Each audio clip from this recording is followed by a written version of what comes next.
New ইয়র্কের ম্যানহাটনের ৭০ তলায় বসেও আমি এগুলো ভাবতাম। আমার আর কৃষিকাজের কি সম্পর্ক? কিন্তু এই মাটিতে পা ফেলার পরেই আমি বুঝতে পেরেছি পৃথিবীর প্রতিটি মানুষেরই কৃষিকাজের সঙ্গে সম্পর্ক রয়েছে। একজন কোটিপতি মানুষের সকালের নাস্তা জ্যাম পাউরুটি থেকে শুরু করে গরিব মানুষের জাউ ভাত, যাদের বেঁচে থাকার জন্য খাবার দরকার, তাদের প্রত্যেকেরই কৃষির সাথে সম্পর্ক আছে। আমরা সেই কৃষকের সাথে সম্পর্ক ছাড়াই বেঁচে আছি যারা আমাদের জন্য ফসল ফলাচ্ছেন। কিসের সম্পর্ক স্যার?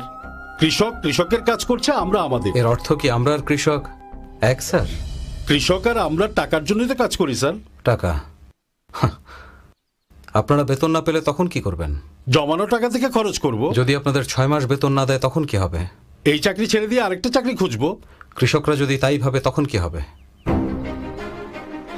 প্রতি 2 বছর অন্তর আমাদের বেতন বৃদ্ধি না করা হলে আমরা রাস্তায় নেমে আন্দোলন করি।